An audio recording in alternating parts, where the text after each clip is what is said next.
que nos leva das trevas à luz.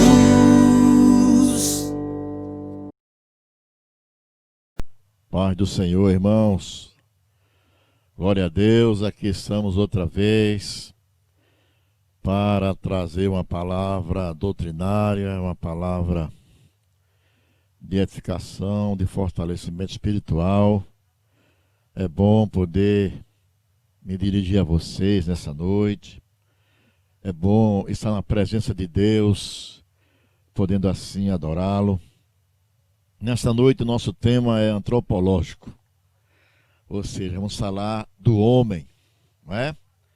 De sua incapacidade moral, da sua inaptidão em servir a Deus, em se enquadrar dentro da vontade de Deus. E para isso eu quero ler com você Josué capítulo 24, a partir do versículo 15, que diz assim, ó: E se vos parecer mal servir ao Senhor, escolhei neste dia a quem servireis.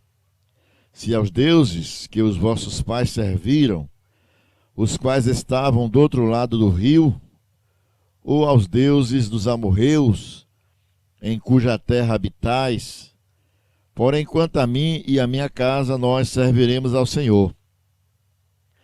E o povo respondeu e disse: Deus nos proíba de abandonarmos o Senhor para servir a outros deuses.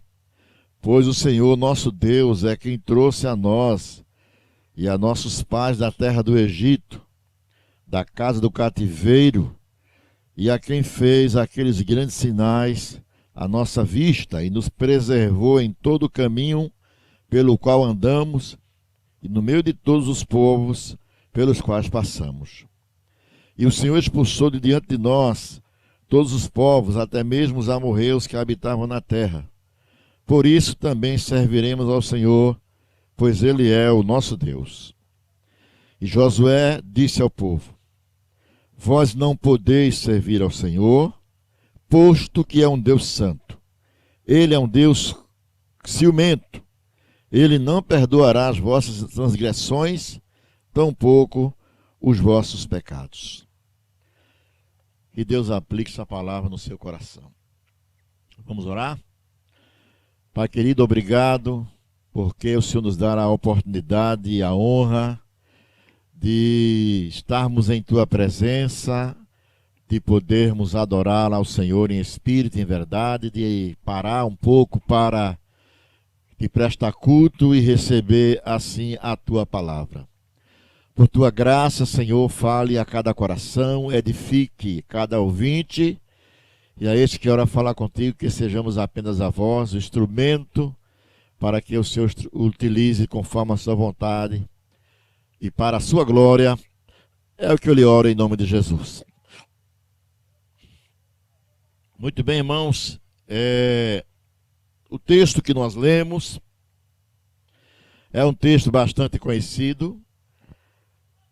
Josué, com o povo de Israel, acabara de chegar e conquistar a terra, e Josué agora vai desafiar o povo a servir a Deus. E como nós acabamos de ler no verso 19, ele vai dizer exatamente dessa incapacidade, dessa inaptidão que existe no homem para servir a Deus.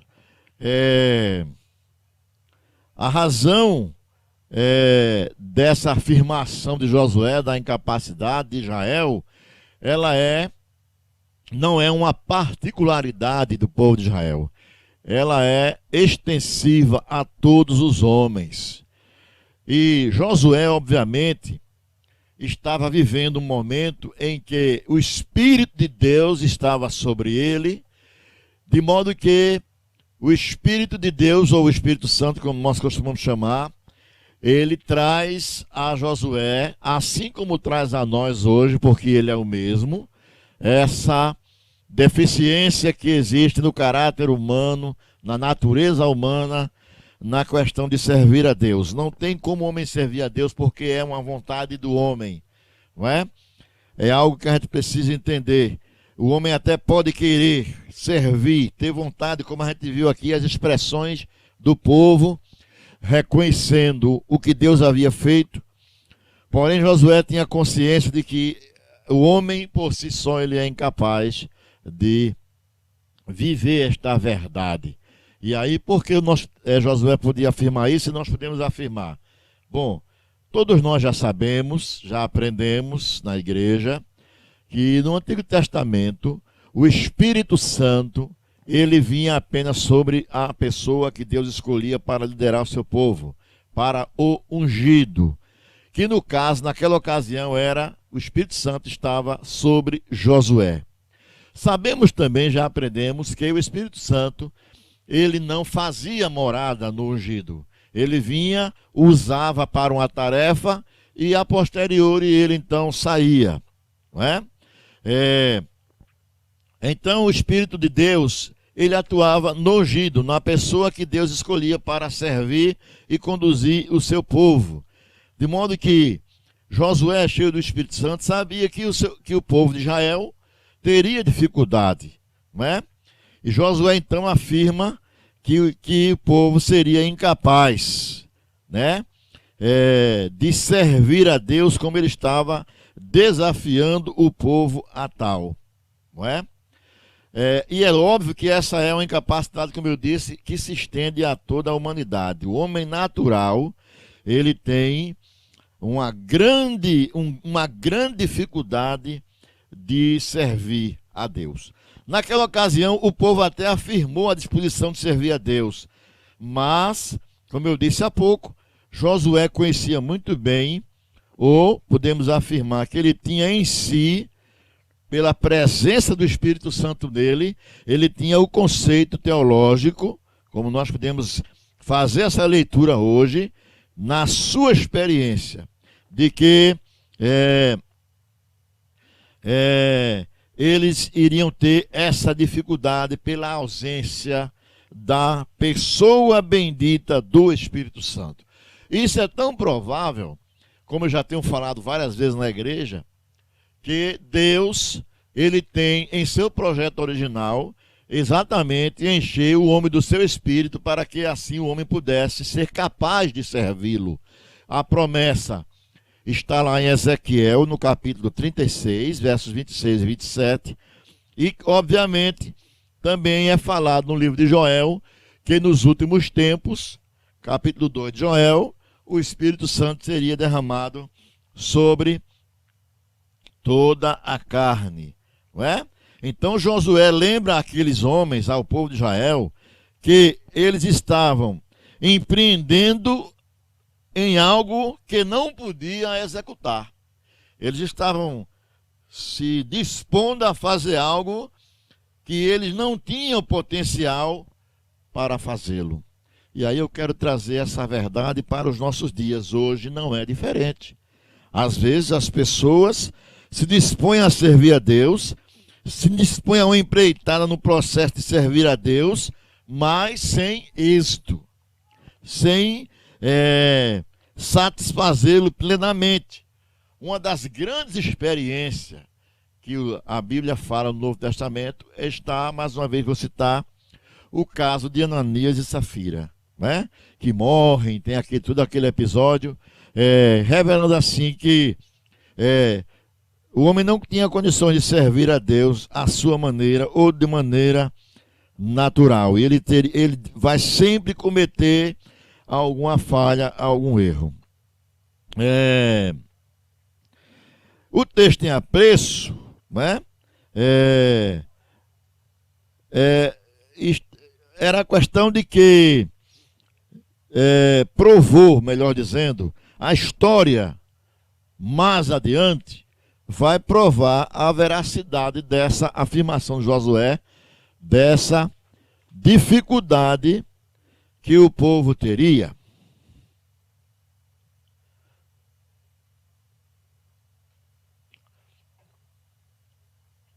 A palavra de Deus, irmãos, ou o próprio Deus, ela consegue, eu diria, revelar a radiografia do homem no seu mais profundo ser, no seu íntimo, lá na alma, não é? Tipo, por exemplo, lá em Isaías, você vai encontrar no capítulo 1, parece no versículo 18, quando o Senhor diz, através de sua palavra: este povo me honra com os lábios, mas o seu coração está longe de mim. Então, a palavra de Deus, ela tem esse poder. Eu diria que ela nos conhece melhor do que nós mesmos nos conhecemos. Ou seja, obviamente, quando eu falo a palavra de Deus nos conhece, é porque a palavra de Deus é o próprio Cristo. Nós também já aprendemos isso. Que Jesus falando, ele disse: eu e meu evangelho somos um. Então, a palavra de Deus, ela consegue fazer a nossa radiografia interior e ela nos conhece melhor do que nós mesmos, não é? Diria que o poder da onisciência de Deus está também implícito e impregnado em sua palavra, não é? É como se podíamos fazer um paralelo, ou melhor, dar um exemplo, tipo um anatomista que consegue então ver várias porções do corpo, não é? E conhece então a natureza, todos os detalhes do corpo, cada membro, cada dedo, cada osso. Então Deus, na sua palavra, ele também conhece a nossa natureza moral e espiritual. Não tem como nós escaparmos dessa verdade. Deus nos conhece absolutamente muito bem, e ele conhece então a natureza humana e sabe de sua deficiência, da sua incapacidade em servi-lo, sem que esse homem tenha, ou melhor, sofra o milagre da regeneração. Nós podemos afirmar que isso é óbvio, isso dispensa argumento. Aquele que fez o homem, quem criou o homem, tem o melhor conhecimento da sua condição, de sua capacidade, não é? Por isso, eu quero destacar a importância dessa verdade com relação à capacidade humana, não é?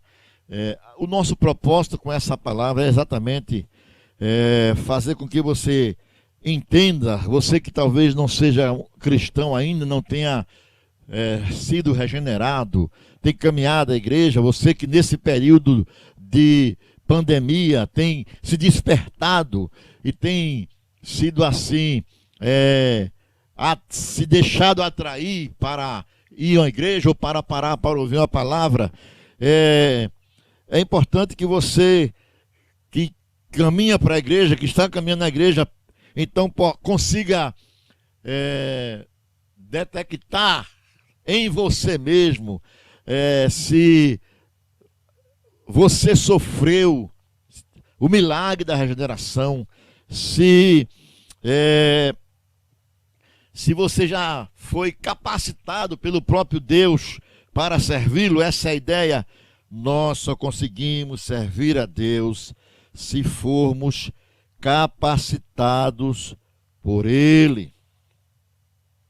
Porque por nós mesmos nós não temos capacidade. E eu quero então falar a respeito dessa verdade, para que você possa,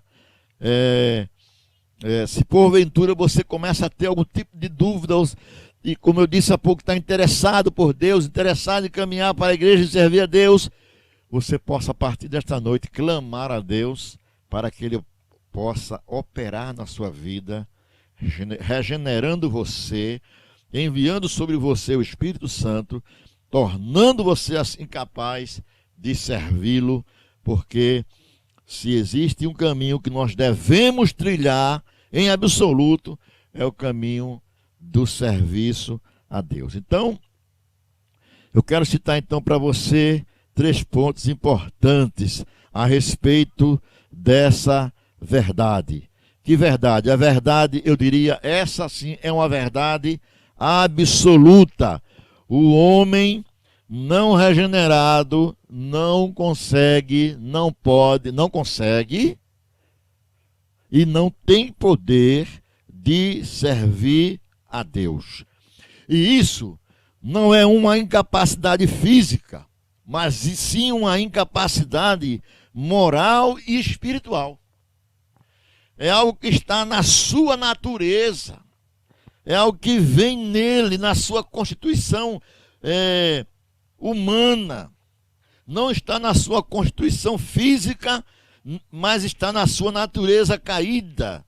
Não é Deus que impede que ele o sirva, é o pecado que habita neste homem que torna impossível o serviço.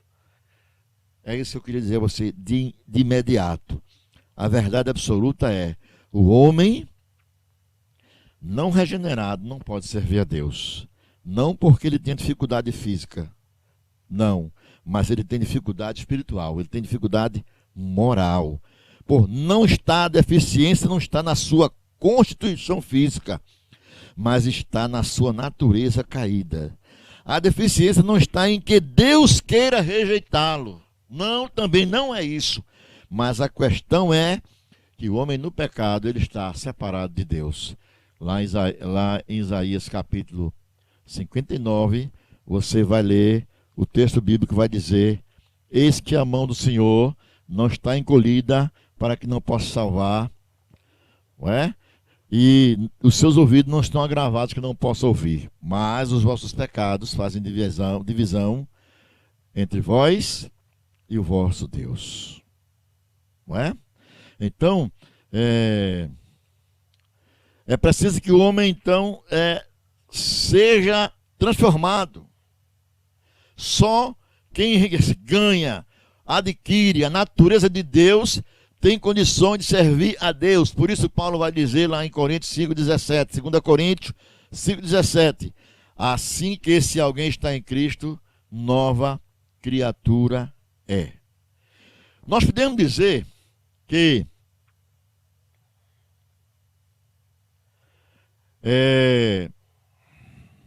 o serviço perfeito a Deus é impossível ao homem depravado. Vou repetir: o serviço perfeito a Deus é impossível ao homem depravado. É isso que Josué diz no versículo 19. Não é?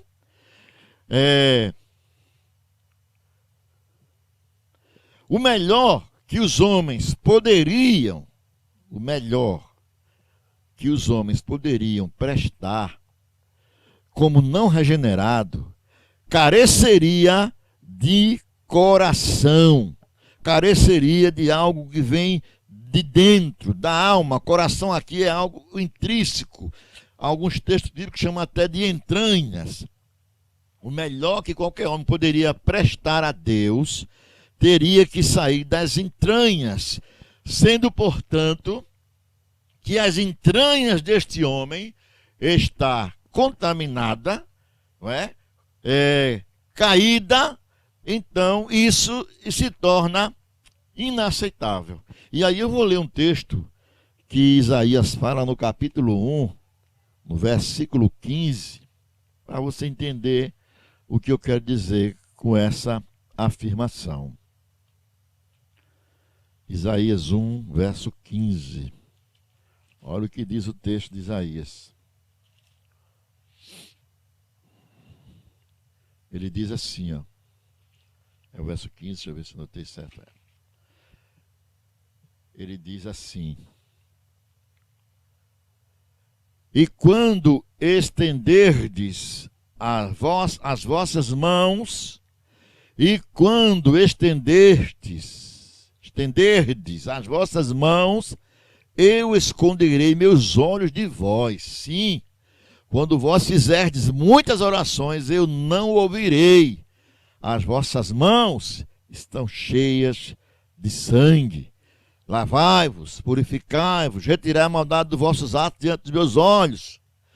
Então Deus está falando ali através do profeta que essa é a condição natural do homem. De modo que, por mais esforço que ele faça no no empenho de servir a Deus, esse serviço será inaceitável. Não é? Podemos afirmar, irmãos, que a lei de Deus é perfeita, certo? Ninguém pode colocar defeito na lei de Deus. A lei de Deus é perfeita. Mas quem pode cumpri-la? Ninguém pode cumprir a lei na sua perfeição. Isso nos torna, então, todos que quebramos como quebradores da lei, descumpridores da lei. A nossa mente carnal é inclinada para a vontade própria, para o nosso interesse, para o nosso egoísmo, para a busca dos próprios interesses, que vão ser manifestados, eu fiz a lista aqui, no egoísmo, na luxúria, na inimizade, no orgulho e etc. Então é importante que você atente para essa lista, por quê? Porque se você está enquadrado dentro disso que eu acabei de falar, não significa que você seja o cão ou uma pessoa absolutamente condenável. Há esperança para você. Existe um Deus que pode fazer um milagre na sua vida, libertando você do pecado e tirando tudo aquilo que a natureza caída faz prevalecer sobre a sua vida. Mas é muito importante que nós entendamos isso, que a nossa mente carnal é inclinada para a nossa vontade. Sempre nos empurra para buscar os nossos próprios interesses, que estão recheados exatamente disso que eu acabei de dizer: egoísmo, luxúria, inimizade, orgulho, ganância e etc. E etc. Então, é importante que você atente para essa verdade. Esta é uma verdade absoluta, foi o primeiro ponto que eu citei para você. Não temos condições de servirmos a Deus com a nossa própria inteligência, com a nossa própria capacidade, porque a nossa natureza é caída.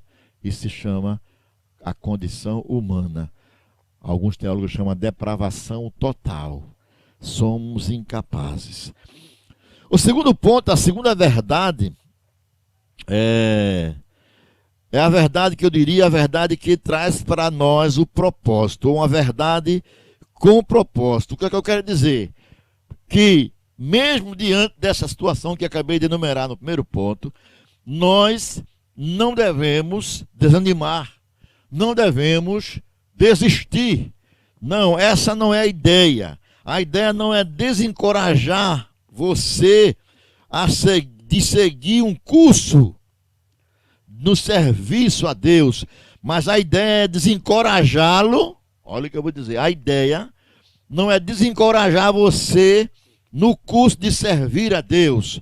Pelo contrário, é importante que você se perceba a sua condição para que busque a Deus e Ele possa operar um milagre na sua vida. Mas é de desencorajá-lo a seguir um caminho chamado caminho do farisaísmo, onde o indivíduo então assume uma identidade religiosa, mas na realidade não vivencia. O farisaísmo retratado na Bíblia é aquele que Jesus disse: faça tudo o que ele disser, mas não faça o que ele faz. Não é? Porque isso pode trazer prejuízo, pode trazer prejuízo espiritual. Você pode tomar o caminho da rejeição, da misericórdia, você pode tomar o caminho da rebelião contra a graça, você pode tomar o caminho da autoconfiança, você pode tomar o caminho de confiar nas cerimônias, ou porventura no outro meio de salvação. Não é? Então há esses perigos, há esses riscos. Então, a verdade que eu estou apresentando para você é para que você então se situe e busque de fato uma vida na presença de Deus. Eu vou ler mais um texto que está lá em Gálatas capítulo 2, agora no Novo Testamento, Gálatas 2, 22 e 23. O texto diz assim, 20 e 21, desculpe. Estou crucificado com Cristo, não obstante eu vivo, porém não eu, mas Cristo vive em mim. E a vida que agora vivo na carne, vivo-a pela fé no Filho de Deus, que me amou e entregou-se a si mesmo por mim. Não negligencio a graça de Deus, pois se a justiça vem pela lei, então Cristo morreu em vão. Então ele quer mostrar aqui que você não pode confiar em você, nem tampouco na lei, mas sim na graça de Deus. A ideia é que nós tenhamos cuidado, entendamos que o que estamos passando, a verdade que estamos apresentando, é exatamente para que ela sirva de sinal de alerta e possamos viver a vida de serviço a Deus de forma plena e dentro daquilo que Deus planejou para nós, que é a partir da mudança da nossa natureza. O terceiro ponto que eu quero enfatizar a você é a respeito também da verdade. Eu coloquei os pontos: verdade absoluta, verdade com propósito e agora a verdade para a memória. Ou seja, é preciso que tenhamos em mente constantemente essa verdade. Não deixemos que ela desapareça, que ela sucumba diante das circunstâncias. Que verdade é essa que eu tenho que guardar na mente? Deus sempre se preocupou em que seu povo trouxesse na memória seus princípios, sua palavra. Não é? Alguém nesse dia postou, disse: as pessoas que vivem na igreja acham que só elas têm fé e que as pessoas que estão fora da igreja não têm fé. E aí eu tive que postar em resposta, eu disse: a fé é preciso aprender a separar a fé que é acreditar que Deus existe, da fé que é acreditar nos princípios de Deus. Há uma diferença muito grande. E aqueles que estão dentro da igreja, eles acreditam nos princípios de Deus. E esse fato de que os que estão dentro da igreja acreditam nos princípios de Deus só é uma realidade na vida daqueles que foram regenerados, transformados pelo Senhor. Do contrário, também isso não ocorre. Então é preciso ter em mente que os homens não regenerados, né, antes de qualquer que possa servir a Deus, tem uma necessidade. Os homens não regenerados, antes que possam servir a Deus, têm, melhor dizendo, uma grande necessidade. Que necessidade é essa? Ora, eu já disse, agora eu vou falar de maneira sistemática.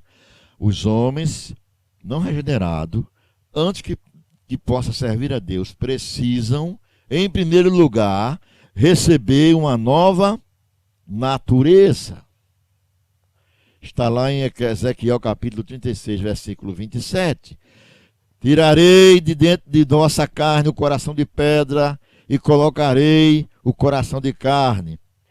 Colocarei dentro de vós o meu espírito, darei a vocês um espírito novo e colocarei dentro de vós o meu espírito, e aí eu farei com que andeis nos meus estatutos e observeis os meus juízos. Quando o indivíduo sofre esse milagre, ele recebe uma nova natureza. Mais uma vez, citando 2 Coríntios 5,17, assim que se alguém está em Cristo, é nova criatura. Pedro, na sua segunda carta, no capítulo 1, versículo 4, ele diz que nós nos tornamos participantes da natureza divina. Então, o homem não regenerado, antes que ele possa servir a Deus, ele tem uma necessidade ímpar, que é a de ser regenerado, a de ganhar uma nova natureza. A segunda necessidade, depois dessa nova natureza, é de ser reconciliado com Deus. Não é? Paulo diz que é a igreja que tem esse ministério, o ministério da reconciliação. Todos pecaram e foram destituídos da glória de Deus, separados da presença de Deus. Essa reconciliação ela é fundamental, do contrário, qualquer serviço é inútil, é fútil para Deus, Deus não recebe. Então ele precisa da reconciliação. E obviamente, em terceiro lugar, esse homem precisa da aceitação. Aí eu vou ler dois textos bíblicos muito importantes. Um está lá em 1 Samuel, capítulo 2, versículo 9. Vou abrir para você. 1 Samuel, capítulo 2, versículo 9. Ele guardará os pés dos seus santos, e os ímpios serão silenciados na escuridão, pois pela força nenhum homem prevalecerá. Veja como esse texto é interessante. Ele guardará os pés dos seus santos. Deus guarda aqueles que são separados deles, para ele, para o serviço. E os ímpios serão silenciados na escuridão, pois pela força nenhum homem prevalecerá. Ou seja, o homem jamais conseguirá agradar a Deus pela sua força, pelo seu potencial, pela sua inteligência. E o segundo texto está lá em Judas 24, 25. Judas, o penúltimo livro da Bíblia, parece, né? Judas, versos 24 e 25. Diz assim, ó. Ora, aquele que é poderoso para impedir-vos de cair e para apresentar-vos irrepreensíveis diante da presença de sua glória, com abundante alegria. Ao único Deus sábio, nosso Salvador, seja glória e majestade, domínio e poder, agora e sempre. Amém. Note que no versículo 24, ele está dizendo que é ele que é poderoso para impedir-nos de cair. Ele nos segura, ele nos sustenta, para apresentar-nos a ele mesmo irrepreensível diante da sua presença. Ou seja, sozinho jamais chegaremos, jamais agradaremos, jamais serviremos a Deus. Essa é a realidade. E nós precisamos estar atentos para isso. A moral é a seguinte: qual é a moral de tudo isso que eu estou falando? Eu preciso de Deus. Eu devo me achegar a Deus. Mas não apenas me achegar com a minha força, mas chegar como chegou aquele publicano lá na oração do fariseu e publicano. Sabe qual é? Chegar como o publicano que diz: Senhor, tem misericórdia de mim, pecador. E aí Jesus disse que ele voltou justificado, para que então Deus haja misericórdia em nós e mude a nossa natureza e nos torne apto para servi-lo. Porque nós mesmos, por nós, somos absolutamente incapazes. Eu diria, meus amados irmãos, usando uma figura, não é? Uma porca jamais vai buscar um lugar limpo para viver. Não vai. Assim é o homem na sua natureza perversa, pecaminosa. Se Deus não fizer um milagre na vida dele, não dá uma nova natureza, ele vai continuar vivendo no pecado. Essa é a realidade. Não é? Precisamos então entender essas verdades, conhecer bem a nossa natureza, a nossa condição como humano, para assim podermos nos rendermos a Deus, nos entregarmos a Deus, permitir que Ele faça o milagre em nós, não é? Que Ele opere o milagre da transformação, que Ele nos dê uma nova natureza, que Ele faça de nós novas criaturas. E aí, meus amados irmãos, aí sim nós teremos todas as aptidões necessárias para servi-lo. A realidade é essa: só serve a Deus aquele que Deus fez o milagre da regeneração. O homem não regenerado não serve a Deus. Estamos vivendo um período, meus amados irmãos, onde todo mundo agora tem uma facilidade enorme de ser cristão, de se declarar cristão. Vivemos dando títulos de cristãos a muitas pessoas, procurando dar títulos de cristão a pessoas famosas, de nome. Há pouco tempo tentaram dizer que o presidente da República tinha se convertido e agora servia a Deus. Obviamente que Deus pode usar um homem como ele usou Ciro para libertar o povo lá da Babilônia. Pode usar o ímpio. mas aí com o propósito de beneficiar o seu povo. Mas não significa que esse homem esteja servindo a Deus a ponto de ser salvo por ele. E nós estamos falando exatamente dentro dessa realidade, de um serviço pleno que redunde na sua salvação. Não que ele vá ser salvo pelas obras, mas para que ele sirva como salvo e pratique as obras de salvo. Vimos um período que as pessoas tentam dar o título de salvação a muitas pessoas por conta da declaração de ser cristão. Mas a realidade é absolutamente essa. Só é de fato cristão aquele que foi regenerado, porque a natureza do homem é caída. Não adianta dar título, colocá-lo na condição, no patamar de cristão. É preciso viver essa realidade. Por isso eu quis trazer essa palavra para nós. Qual assim, o propósito da minha palavra? Primeiro, não devemos em hipótese alguma confiar em homens, mas só em Deus.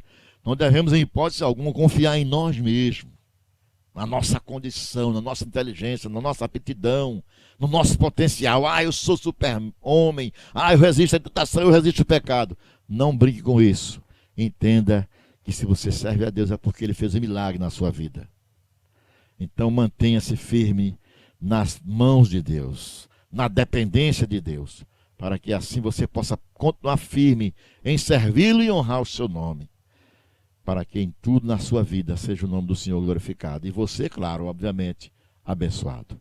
Que Deus possa nos abençoe esta noite e que você então entenda essas verdades da condição e da natureza humana.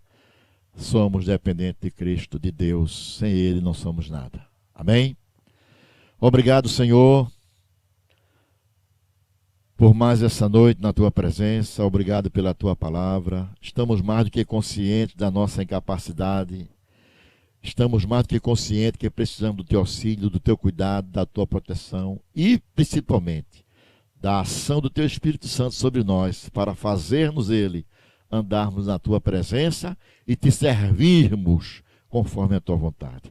Receba a nossa gratidão e nos ajude. É o que eu te oro em nome de Jesus. Amém e amém. Deus abençoe.